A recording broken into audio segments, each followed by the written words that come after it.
Една многу добра вест која можам да кажам не израдува сите во овие услови на коронавирус. Честитки за тоа. Кој е вашиот коментар? Знаеме дека за половина час ќе имате и пресконференција. Добро, пресот веројатно во 11 часот, но еве прилика прво да искористам токму преку вашата продукција и допир до граѓаните. Да му честитам на нашиот македонски народ и на сите граѓани во Северна Македонија, на сите институции кои што покажаат доблес, навистина за некои 2,5 години, да се решат крупните прашања и со соседите, и економските реформи, домашните реформи дома, за да може сето тоа да го препознае. Среќен сум што навистина овој тежок месец март, кога коронавирусот е присутна по целиот свет, така и во нашата земја, сепак стигнаа двете најголеми вести, а тоа се исполнување на двете најголеми стратешки цели од тој 8 септември 1991 година, кога земјата наша го има зацртано, а тоа е членството во НАТО и членството во Европската Унија. Успеавме да станеме членка на НАТО и успеавме да почнеме преговори со Европската Унија. Европската Унија вчера, преку Советот на министри или ГАК ја донесе одлуката, каде што безусловно донесе одлука за почеток на преговорите, секако даде задача да се подготви преговарачката рамка и веројатно штом ќе одмине коронавирусот да се почнат преговорите, односно се закаже првата меѓувладина конференција. Ова е историска одлука. Верувам во такви моменти кога сите се чуваме, кога сите гледаме брзо да го пребродиме ова чудо коронавирусот, ќе можеме да се израдуваме заради тоа што ни треба и радост, ни треба и среќа, ни треба позитивна мисла, ни треба оптимизам, затоа што и дел од лекот веруваме и тоа. Така да јас сум многу среќен, треба нашиот народ да биде многу среќен, заради тоа што обезбедивме известност, обезбедивме иднина на децата, на идните генерации кои што доаѓаат после нас. Секако преземајќи храбри чекори и одлуки сите заедно, пред се парламентот, владата, тимот во владата, но и нашиот народ излегувајќи на референдум, подржувајќи го сето тоа. Секако медиумите и вие сте тука, кои што транспарентно соопштувавте секој детал од сите чекори кои што се случуваа, но покажавме дека можеме да бидеме европска земја. Моите колеги вчера почнаа со реченицата датумот во сенка на коронавирусот, но со оглед на тоа колку долго го чекаме, јас лично нема да се согласам со тоа дека падна во сенка на коронавирусот. Напротив, како што кажавме, и во вакви услови се движат работите, го добивме конечно заслуженото место, конечно зеленото светло, кое утре треба и писмено да се официализира. Тешко ли беше да се стигне до ова ниво, вака Европската Унија да ги признае нашите заложби, па и да се покрене на овој начин за во овие услови да не израдува, односно да ни го даде заслуженото место? Знаете, ако било лесно, си овие 29 години ќе било прво решено. Не беше воопшто лесно, само да потсетам дека беше еден горлив проблем, кој што моравме да го надминеме, да го решиме. Сепак сочувувајќи го нашиот македонски идентитет, нашиот македонски јазик, веќе сме земја признаена од сите. Не беше лесно и на мнозинството пратеници 67, па дополнително опозиционите албански пратеници кои што беа 5, па и 9 пратеници во тој момент кога се гласаа уставните промени и ратификацијата на договорот од Преспа. Некои беа изложени стојки над главата при гласањето. Сето тоа не смееме да го заборавиме, заради тоа што ќе остане забележано дека се стави државата и нашиот народ пред се и над се, носејќи ги ваквите одлуки, за да денеска им се радуваме на плодовите од тоа семе кое што заедно сите го засејавме да даде, така да кажам, богат род. Двете големи стратешки цели на државата, единствените најголеми две стратешки цели на државата, ги исполни овој парламентарен состав, оваа влада. Вчера ја гледав радоста кај нашата македонска влада, кај сите министри кои што учествувале, сите што дадоа придонес и верувам дека тоа го заслуживме. А Европа конечно е исправи историската грешка. Навистина направија грешка. Еднаш не одложија 2018 година, па не одложија за 2019 јуни, па беше јули, па дојде октомври, па се немаше доволно храброст. Знаеме дека немаше никакви резерви за Северна Македонија, проблемот беше Албанија, пакетот да се турка заедно, се ни е јасно, но навистина беше една голема неправда која што се случи према нашиот народ и нашата земја, но еве сега едногласно, консензуално во време на тешка здравствена криза, кога гледаме имаме канцелари под изолација, имаме премиери кои што се заразени, имаме семејства на високите лидери, така да кажем, на Европската унија. Во такви околности Министерскиот совет се собра и ја донесе одлуката. Јас верувам ќе биде верификувана на Европскиот совет. Обично Европскиот совет кога ГАК, односно Советот на министри едногласен, тие поминуваат така преку одлуката само ја верификуваат и потврдуваат и затоа вчера беше денот на радоста која се донесе одлуката. Да биде горд нашиот народ заради тоа што прво тоа што го поминавме сите заедно. Ова е заеднички успех и да остане забележано и запишано. Добивте ли честитка од опозицијата? Само да се докажам. Прво е заеднички успех, да биде запишано дека заеднички успех. Втората важна работа е дека земјите, партнери, Западот, членките на НАТО и членките на Европската унија во услови на криза навистина го продолжија процесот на ратификација и видовме дури како гласаше Сенатот на Шпанија за последната ратификација на Северна Македонија за членство во НАТО. Ова треба да го почитуваме, да симнеме капа и да се поклониме, заради тоа што тоа се нашите партнери. А истото тоа го потврди Европската унија во едни вакви околности. Разговаравте ли со вашиот колега од опозицијата? Добивте ли честитка? Дали не слушавте пред малку ни се јави меѓународниот секретар на ВМРО ДПМН Тимчо Мицунски, ни рече дека не сме ги следеле нивните активности, иако синоќа јас не можев на нивната страница да најдам било што поврзано со оваа одлука, но добро, тој вели дека испратиле честитка. Дали ви честита, дали разговаравте, дали може би заедно со опозицијата како за промена се израдувавте новија позитивни вести? Многу често сме знаеле да се слушнеме, да се состанеме, да разговараме за важни прашања. Не така често сме се договарале, за жал, но немавме комуникација овој пат и не е така згодно, веројатно, на опозицијата да се јави на власта и да честита. Ја тоа го разбирам, но очекував честитка до македонскиот народ и до сите граѓани на Северна Македонија, заради тоа што знаете како, ова е борба која што ја воделе сите генерации, сите политички гарнитури, сите парламентарни состави, сите влади. Некои успевале, некои помалку успевале да чекориме понатаму. Ова е составен дел на еден процес кој што почна 2001 година со договорот за асоциација и стабилизација со Европската унија, па датумот за почеток на преговорите, односно определувањето на кандидатскиот статус во 2005 година, па еве сега го дочекавме датумот за почеток на преговорите, односно одлуката за почеток на преговорите. Ова е останато на сите. Очекував искрено да се честите на нашиот народ, да се израдува и опозицијата. Имаме ние многу битки што ќе биеме заедно. Се надевам со паметни економски мерки сега во кризата, со едноставно економски пакети, економски проекти, кои што во иднина треба да го зајакнат економскиот стандард на нашиот народ, на нашата земја. Имаме што да биеме битки. Ова е, вчера беше ден за радост и жалам што опозицијата не најде доблес да излезе, да честита и да подржи. Тие всушност подржија со тоа што кажувајќи дека преговорите брзо ќе ги завршиле, доколку тие добиле доверба, тоа е апсолутно прифаќање на она што е факт, дека одлуката е донесена, но не видов натре радост, не видов натре желба за честитка на целиот наш народ и да се израдуваме сите на овој голем успех. Реални ли се вашите очекувања дека до 2024 80% од поглавјата ќе бидат отворени? Ова го изјавивте, ве слушнав на последниот конгрес на партијата. Реални се. Европската унија се менува, еве и методологијата е променета, сега се отварат цели поглавја во неколку групи, која што ќе дава фер шанса, ако не бива, ако сме успешни, практично ги реализираме реформите, односно се видат на дело и тие видат одржливи, навистина со покрупни чекори.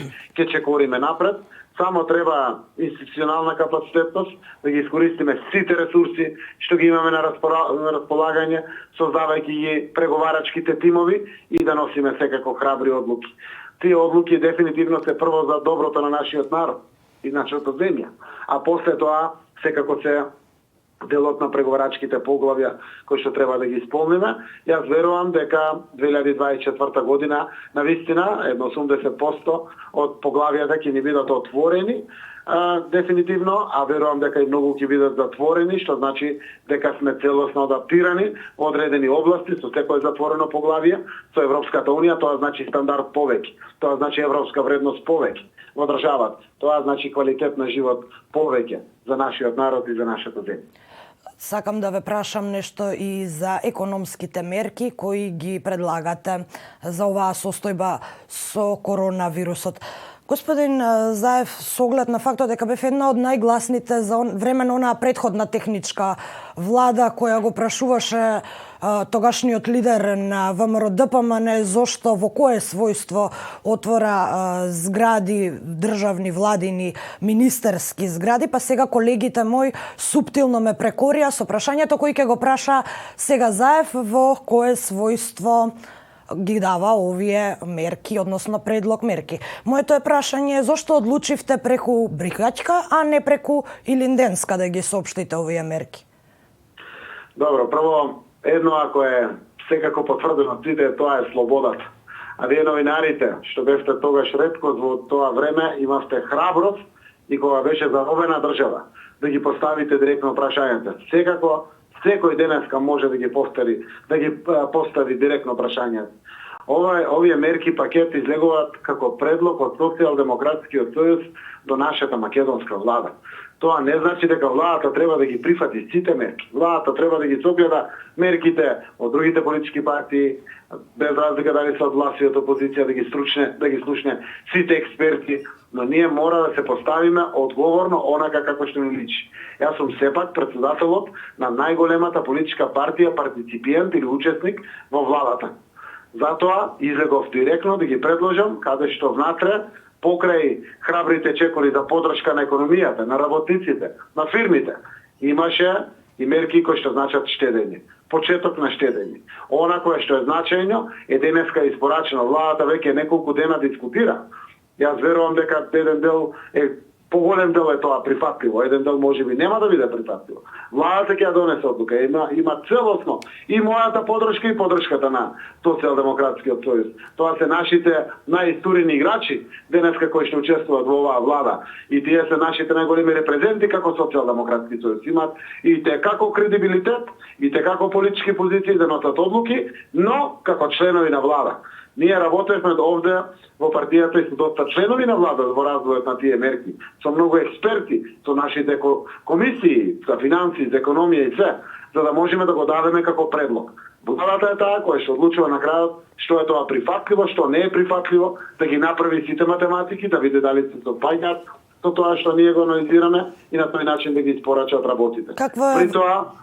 Какво е вашето мислење зошто толкав отпор кон онаа предложена мерка за кратење плати во администрацијата? Ова ве прашувам бидејќи години наназад администрацијата се посочува како оние предизборни, можам да кажам, калкулации, дека се калкулира, дали е ваша калкулација или пак калкулација на оние кои веднаш го отфрлија овој предлог?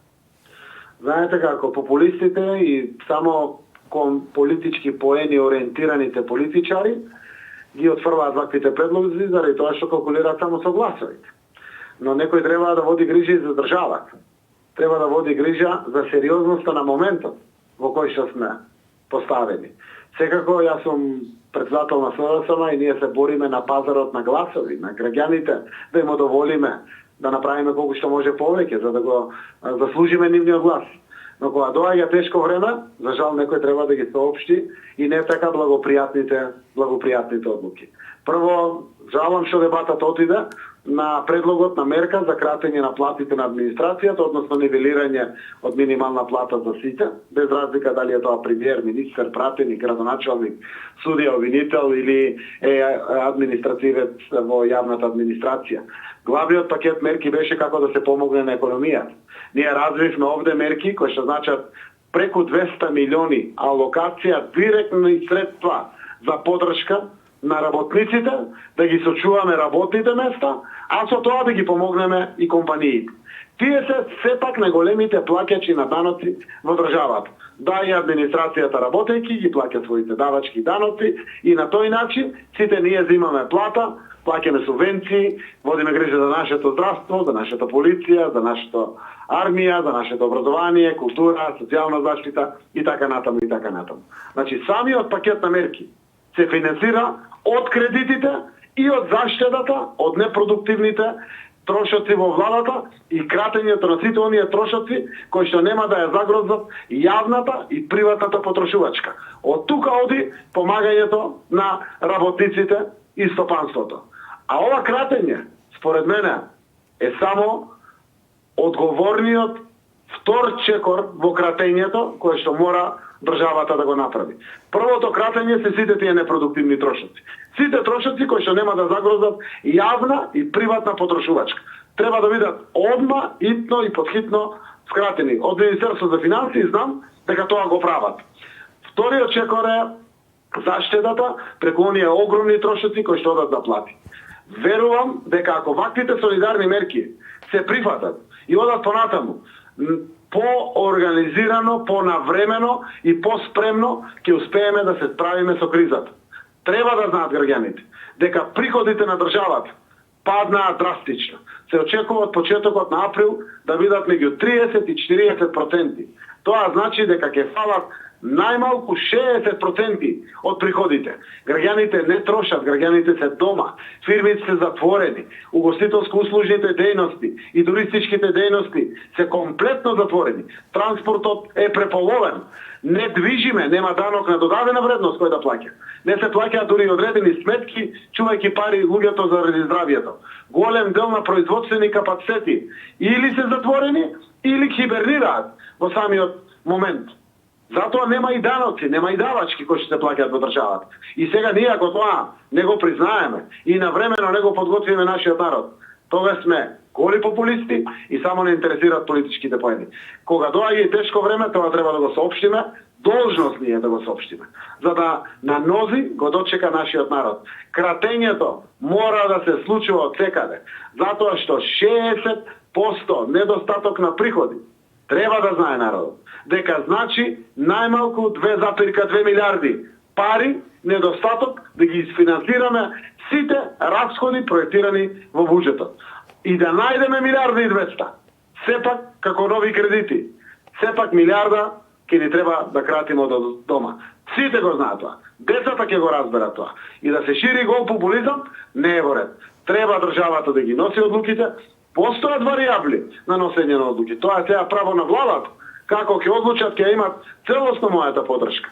Но треба да знаат сите дека треба да кратиме. Во моментот бараме милиарда и 200 кредити, а ни одобруваат за жал се уште 600. Големите земји ги земаа парите од финансискиот пазар.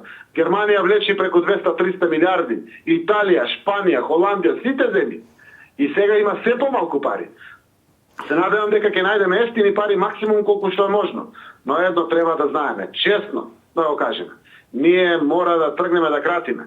Колку побрзо скратиме непродуктивни трошења, колку побрзо носиме храбри одлуки за солидарност натре, сите на плеки тоа да го понесеме. Рамноправно и еднакво. Толку побрзо ќе излеземе од тешката економска криза која што го зафаќа целиот свет, ќе не зафати и нас. Бегање тоа нема. Јас сум убеден дека ќе бидеме мудри, дека ќе бидеме храбри и пред се и над се, дека ќе бидеме солидарни. Постојат модалитети на тоа кратењето, може да бидат по групи, но да траат повеќе, но едно треба да знаеме. Не дај Боже, да треба да кратиме здравствени трошоци. Тогаш ќе значи, ако фондот не може да плати на болниците на аптеките, значи дека нема лечење и нема лекови. Тоа последно треба да остане. Истовремено, полиција, војска мора да биде обезбедено. Сите основни дејности и функции на државата мора да бидат обезбедени. Ако не направиме рационализација внатре, нема да ни биде лесно на сите и тоа ќе трае подолго. Ако донесеме побрзи, храбри одлуки, честно и храбро, водејќи се пред се од државниот интерес и од интересот на нашиот народ, тогаш и побрзо и поефикасно ќе изменаџираме и пребродиме оваа економска криза. Така најголемиот товар сега ќе падне на владата која треба да ги сослуша сите поплаки од сите страни, бидејќи секој се бори да не му се одземе него, но како што кажавте вие, но и тоа е мислење на поголем дел од граѓаните дека сите подеднакво треба да понесеме дел од товарот, бидејќи оваа економска криза која ја споменавте е предизвикана од пандемијата и едноставно мора да најдеме начин да се избориме, но еве и јас ќе апелирам и граѓаните, и фирмите, и големите бизниси да бидат солидарни и да ви помогнат и вас, но и на граѓаните, да сите заедно да ја пребродиме оваа криза. Господин Заев, Јас само да додадам, ако има уште една минутка. Секако. Јас сакам да повикам на солидарност. Солидарност не значи дека еднакво треба да поднесеме сите на своји плеки. Треба да понесат на плеки прво најбогатите. И затоа кратењето кај тие што земат најголеми плати е најголемо. Тие што се посиромашни, кратењето е најмало. Да не заборавиме тоа што го предложивме. Е предложено во време кога најмалку 3 месеци ќе бидат одложени наплатите на кредитите од банките. Најмалку 3 месеци се одложени извршителите во државата. Во такво време можеме да се дозволиме. А компаниите, тие што профитираа во минатото, тие што покажаа големи добивки, сега очекувам дека најповеќе тие ќе понесат. Зошто? Заради тоа што да имат капацитетност, ако ја заздравиме економијата побрзо, пак да ја добијат фер шансата, како најкапацитетни да терат најуспешно во општеството. Но сега кога е тешко, тие треба најмногу да понесат на своји плеки.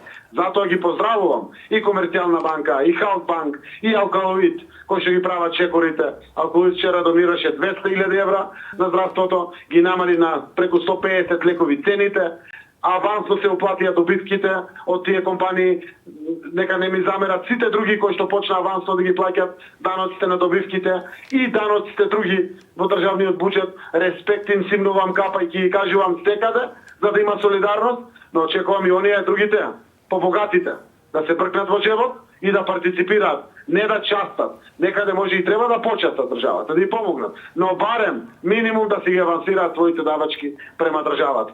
Затоа што ако сите заедно застанеме и пребродиме на нозе, тие ќе имат капацитетноста на купувачката моќ на целиот наш народ многу побрзо, многу поефикасно државата ќе се справи со кризата, за да можеме да го нормализираме животот за сите. Затоа солидарност мој народе, а секако побогатите има да платат повеќе и кога ќе враќаме кредитите, кога ќе дојде време да ги враќаме се овие нови кредити, секако дека побогатите и посилните ќе плаќаат повеќе, за да може да ги враќаме сите овие кредити. Тоа беа барањата и од јавноста и од поголемиот дел од населението, но не се чини дека има таква волја кај оние кои го имаат капацитетот со оглед на тоа дека голем дел од бизнисите излегоа и веќе побараа помош од владата.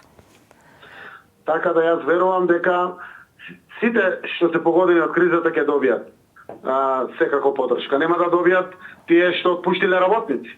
Тоа треба да го знаат. Ако отпуштиле имат време да се ги пријават па да аплицираат. Апликацијата допрва ќе оди до крајот на април. И имат време да се ги вратат и да аплицираат. Ние мора да го сочуваме секое работно место. Затоа што со сочувано работно место, прво компаниите ќе си ги чуваат работниците, а има недостаток на квалификувана работна сила. Второ, работниците ќе земат плат.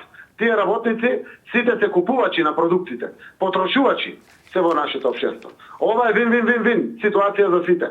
Заедно мораме да ја споделиме. Втора работа, тие што имат големи профити од лани, може да си ги враќат подршките кои што сега да ги добијат. Владата може да определи за 2-3 години да си го вратат тоа што државата им го помогнал. И како можат разни моделитети овде да се развијат. Но сите овие бескаматни кредити, ефтини кредити, кои што ги возложуваме, одложување на даночните аконтации, директната поддршка од минимална плата на стопанството по вработен, сите оние мерки кои што значат одложување на кредитите, одложување на извршителите, помагање на медиумските работници, помагање на работниците од областта на културата, социјално загрозените, социјалната енергетска сиромаштија внатре вградена, дополнително она што значи неформална економија, луѓето кои што не земале редовни плати и нивната поддршка. Мора да биде солидарност на дело. Државата државата ќе понесе на плеки најмногу, но мора да понесат бизнисмените, мора да понеси капитал факторот, оние што стварале профити, а после тоа и сите други солидарно на плеки да ги понесеме сите овие горчливи работи кои што излегуваат пред нас, но верувам дека нашиот народ, како и во минатото, така и сега, ќе излезе на крај, ќе покаже солидарност и ќе се справиме со оваа тешка здравствена па и економска криза. Господин Зоран Заев, лидер на СДСМ, ви благодарам што одвоивте време да објасниме овие две важни, односно најважни прашања во моментов која преокупираат македонската јавност, а тоа се нашиот евроинтегративен пат и секако најважното, второто најважно економските мерки во овој период. Ви благодарам. Благодарам и на вас.